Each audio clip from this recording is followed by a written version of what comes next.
Hey everybody, welcome back to Sarah J. Awesome. The last video that I made was changing the air filters in my husband's Model Y, which I am super happy that so many of you got so much help from that video. It's definitely a pain in the butt making air filter changing videos because I have to get shots of everything but not necessarily record the entire thing because it takes a while when you're trying to record. So I am very happy that so many of you said it actually did help y'all. That is the whole reason that I went through all that work trying to get that video made for y'all.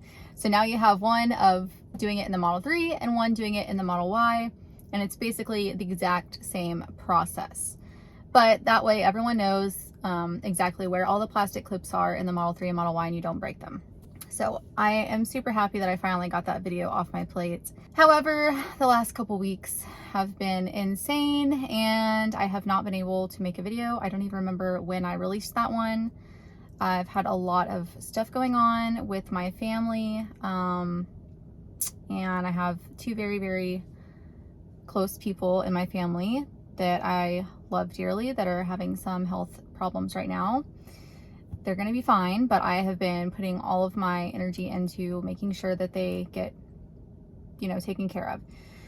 So on top of that and the puppy and my 6 teenagers, it's been a whirlwind lately. Unfortunately, I basically have nothing for you today. I'm just going to give you a little rundown of what's been happening in my Tesla world the last few weeks, and my husband's Tesla world as well. So I changed the air filters, all was good.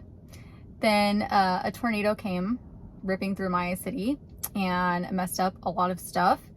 Thankfully, no one was fatally injured in the tornado, but it left a lot of debris all over the place. And, I just got new tires a couple months ago, and then I got the next 2 replaced. I didn't do all 4 of them at one time. So got all 4 of my tires finally replaced, had brand new tires all the way around. And if you remember, I did not get the warranty on any of my tires because it was going to be $60 per tire for the warranty with discount tire. And then on top of that, if you go and actually use the warranty and get a new tire, you have to pay for installation and disposal fee and, all those kinds of things, shipping if they don't have the tire. So I was like, you know what? I don't want the warranty on my tire. I'll just risk it. These have been good for almost 50,000 miles. It'll be fine. Well, tornado came through, and I'll get to that story in a minute. But we woke up a couple weeks ago, and my husband's windshield on his Model Y was cracked, and it's cracked right down in front of the cameras on the windshield. I literally don't know what happened. It was not my fault. I was not driving the car. It was not broken. We woke up the next morning, it was broken, and I was like, did you have your Sentry mode on? Maybe it caught something, and nothing crazy happened, no storms. It was just this huge crack, and it just keeps spreading and spreading the more that we drive. So that sucked, and I was like, well, what's your comprehensive deductible? And he was like, I don't know, it might be 500. That's what I usually put. And I was like, yeah, that's what mine was too. And we actually have 2 different insurance policies because he has Geico and I have Progressive, and when I had tried to add my car onto his policy, like all of our other family cars before, they wanted $200 just for my Tesla Model 3. So I went with USAA first, and then their price went up. So then I switched to Progressive, and my husband stayed on Geico because we had all the other cars on there. And then he got himself a Model Y, and so then he put the Model Y on there. And so anyway, we had 2 different insurance policies. So and actually now we have 3 because it's so expensive to have your teenagers on an insurance policy. So our teenage son has his own now because he's not on the Teslas because it's insanely expensive. They want like $400 a month for a teenage son to be on the Tesla. So he's got my old Mazda 3 or Mazda 2. Anyway, we're going to have to get the windshield replaced on the Model Y. And I don't remember exactly how much it is, but I know that the Model Y windshield is a little more expensive than the Model 3. I think the Model 3, I know it was $999.99 when I checked it a couple years ago. When I first got my car, I got my first chip like 2 weeks after I got my car. And I've had multiple chips since then. I have been to Safelite so many times, it's not even funny. Thankfully they do a really good job, but it's $1,000 for the Model 3 windshield, but I think it was like $1,300 or $1,500 for the Model Y, but I could be wrong on that. Shortly after that, actually, I think 2 days later, I was driving down my road. Actually, my son was driving my car, the one that doesn't have a driver's license yet, so he's still free to drive my car.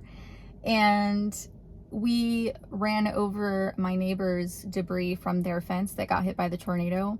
There's been so much debris all over the roads. Honestly, I'm surprised we just now got a flat because the tornado happened a few weeks ago. So anyway, we're driving, we went 3 houses down, and then we heard this ka-dunk, ka-dunk, ka-dunk as we were driving. We're only doing like 5 miles an hour because it's in the neighborhood.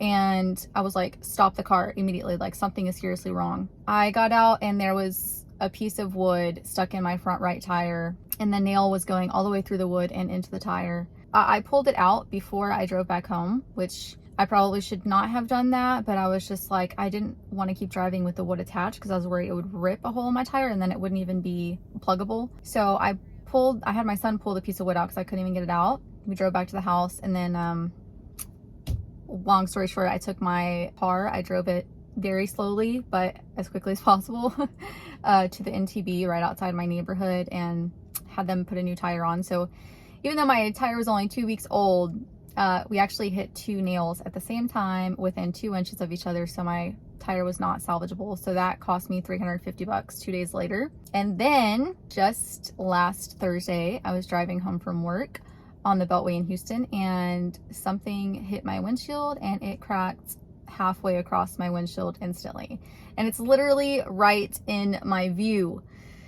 So as I'm looking at the road, it actually, because your eyes are trying to adjust, it actually looks like 2 cracks an inch apart, and it's just constantly vibrating in front of my eyeballs the whole time I'm driving. And y'all know I drive like 100 to 120 miles a day for work. So that's been driving me insane. And I was like, okay, I'm just gonna have to get this fixed quickly. And I just got my windshield replaced like 6 months ago because I had another really bad crack. And then I just got another chip the last day of 2022. And I had to take that to Safelite and have them put glue in it before it spread. It's only an inch big on the passenger side. So I'm like worried that my car insurance is gonna go up because I've had 2 comprehensive claims within 6 months. So I haven't filed this yet and I haven't replaced it yet. And honestly, at this point, I'm like, I don't know if Tesla windshields are actually thinner than other cars' windshields. I had heard a rumor that Tesla windshields are thinner because it makes them lighter and makes them more the overall car more light, and then that makes it more energy efficient because it's not as heavy. I don't know if that's true. I don't know if it's the angle of the car and it just scoops rocks up and throws it on the windshield. I don't know if the windshield is actually thinner than normal windshields, but I do know that I have hit rocks every effing day on the way to work. And it's because we have so much construction around Houston, and you can literally see dump trucks everywhere, like hauling huge dump loads of concrete, and they're just flying off and bouncing all over the road. I don't follow these trucks, but it literally happens all the time. And the one that hit my windshield and cracked it instantly all the way across, first of all, I'm thankful that I wasn't in a convertible. And second of all, it actually came from the other side of the freeway. So it literally happens every single day. And I'm just cursing and screaming in my car. Why is it happening again? I have so many rock chips and the paint on my bumper from these rocks and a couple on my hood. It's so frustrating. And I don't know. I don't know if it's because I drive more on the freeway now with this job that I have. I've never driven this much on the freeway before.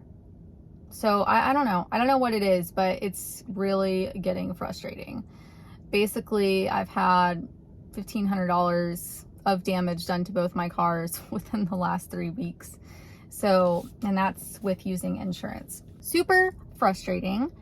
Plus all the other crap that's been going on. So yeah, when it rains, it pours. However, even though these annoying things are very expensive to fix, I would not trade my car for anything. I don't care how many times I have to replace the windshield. I don't care how many stupid tires I have to buy. As long as I have the financial ability to have a Tesla, I will. Because you know what? I spend a good portion of my life in this car, and it is so comfortable, and it helps my back and my neck and my butt and my leg pain so much, and my arms, because I can use autopilot all the time. And I don't even pay for full self-driving. This is just the basic you know, auto steer that comes with the car. I use it every single day. And no, it's not perfect, but as long as you're paying attention and you have your hand on the wheel, it's fine. As long as you're using it responsibly like you're supposed to be. I would not trade this car for anything. That's basically it. If I'm being honest, I'm just doing this video because I haven't been able to do a video for a few weeks, and I've got to put something out there to keep the YouTube algorithm going, because I love doing this YouTube stuff and I love Tesla and I love y'all in the Tesla community, and this is my only hobby. It's just that life has been, you know, taking priority lately over this. So I appreciate y'all's support so much. I hope everyone has a great week, and I hope to see you soon.